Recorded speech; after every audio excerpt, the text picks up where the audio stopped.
we got there, McAfee? We got a cannon! In the NFL, punters are usually the forgotten men. They jog on, kick the ball, and jog off. Their names barely remembered even by diehard fans. But every once in a while, someone changes the game. Someone turns one of football's most overlooked positions into must-see television. And for nearly a decade, that someone was Pat McAfee.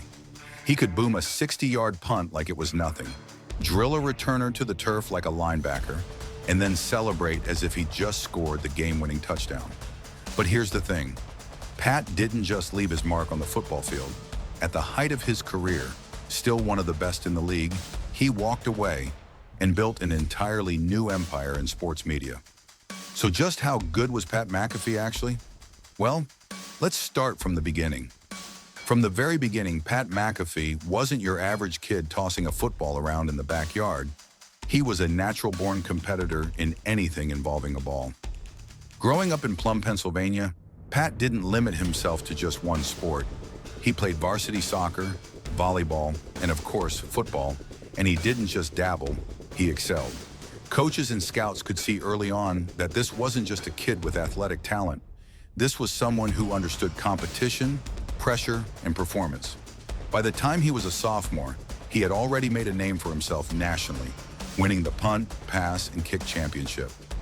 A competition that measures pure leg strength, accuracy, and overall football skill. Think about that for a second. Most kids his age were just trying to survive gym class, but McAfee was already putting up numbers and performances that had colleges circling. Whether it was a soccer ball sailing into the net, a volleyball spiking across the court, or a football booming downfield, Pat had one consistent trait. Whatever the game was, he wanted to be the best at it. That raw athletic drive would become the foundation for everything that came next. Most athletes get recruited through years of careful planning, highlight tapes, showcases, and dozens of conversations with college coaches. But Pat McAfee, he took a completely different route, one that only he could dream up.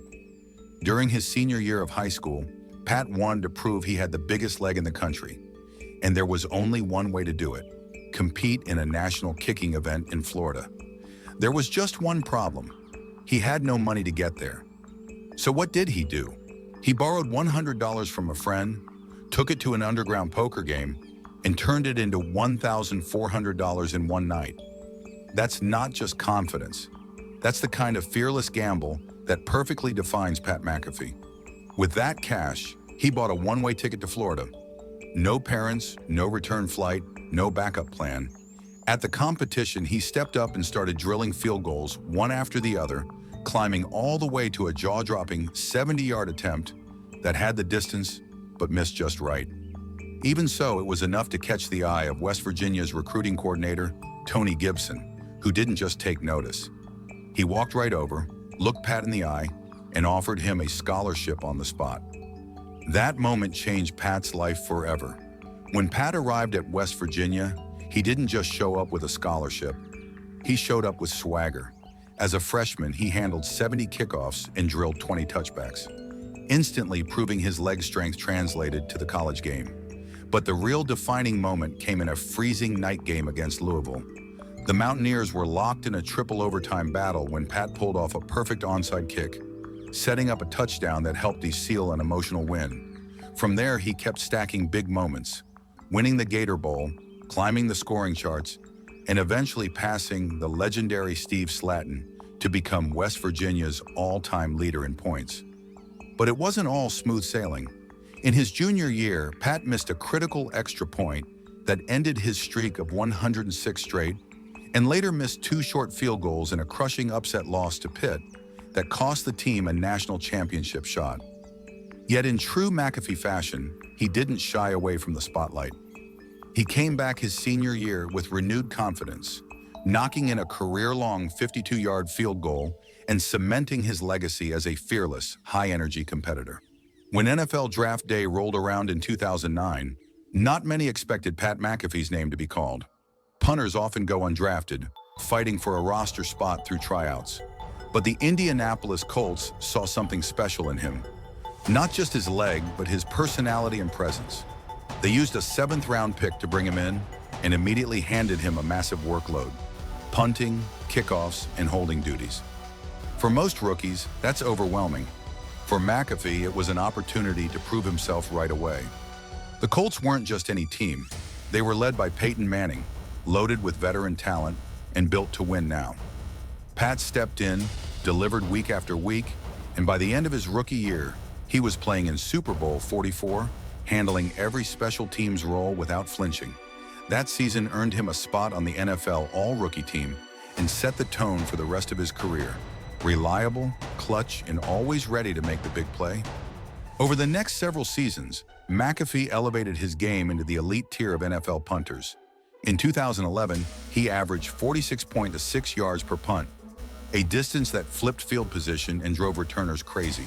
In 2012, he pushed that to 48.2, and by 2016, he led the entire NFL with nearly 49 yards per punt. But here's what made him stand out. It wasn't just raw distance, it was precision. McAfee had the ability to place punts exactly where he wanted, pinning teams deep in their own territory and giving his defense the upper hand. In an era when punters were often overlooked, Pat's consistency and booming leg made coaches and analysts take notice. His stats put him among the best in the league year after year, but it was the way he did it that made him unforgettable. If you've ever watched an NFL punter, you know most of them jog on, do their job, and quietly jog off. Not Pat McAfee. From the moment he stepped onto the field, he treated punting like a performance. When he pinned someone inside the 10, he'd sprint downfield celebrating like he'd just scored a touchdown. He'd trash-talk opponents, light up returners with highlight reel tackles, and even run trick plays when the opportunity arose. In 2014, he pulled off 3 onside kicks in a single season, including one he recovered himself, while also leading the league in touchbacks. He wasn't just executing his role, he was redefining what a punter could be. He brought personality, confidence, and entertainment to a position that had never been considered fun to watch before. Pat's combination of skill and showmanship didn't go unnoticed. He was selected to 2 Pro Bowls and earned first-team All-Pro honors in 2014, a huge achievement for any special teams player. Even more surprising, he received a nomination for the Pro Football Hall of Fame, something incredibly rare for a punter. While Pat himself admitted he didn't think he'd played long enough to deserve it, the nomination showed how much of an impact he made in a short amount of time. Statistically, he averaged 46.4 yards per punt for his career, with some seasons among the best in NFL history. But his legacy wasn't built on stats alone. It was built on how he changed the perception of his position. Despite all the success, the physical toll was adding up. Over his career, McAfee endured 3 knee surgeries in just 4 years, waking up sore and stiff more often than not. At the same time, his relationship with Colts GM Ryan Grigson had deteriorated to the point where it was no longer working. Then, in a move that stunned the football world, Pat announced his retirement in February 2017. At just 29 years old, fresh off another Pro Bowl season, and still one of the best punters in the league, it wasn't because he couldn't kick anymore. It was because he had something bigger in mind. That decision would end up defining the next chapter of his life.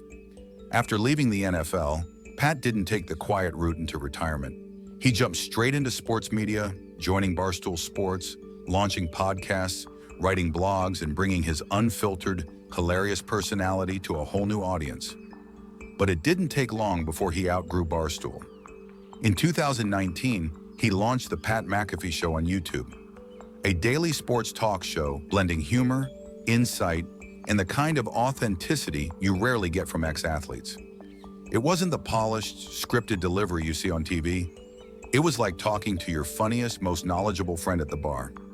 His style connected with millions, landing him major deals with FanDuel and ESPN, a seat on College Game Day, and even a commentator role in WWE.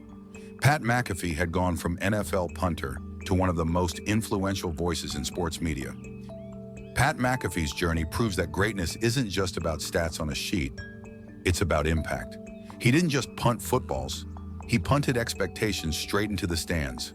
From high school phenom to NFL star to media powerhouse, McAfee never played by the rules. And somehow that made him unforgettable in every arena he stepped into. He showed that you can walk away from the top and still climb higher than anyone ever imagined. But now it's your turn. How good do you think Pat McAfee really was? Was he one of the greatest punters ever, or simply one of the most entertaining? Drop your thoughts in the comments below. And hey, if you enjoyed this deep dive into one of football's most colorful careers, hit that like button, subscribe for more sports stories that go beyond the box score, and turn on notifications so you never miss the next one. Thanks for watching, and I'll see you in the next video.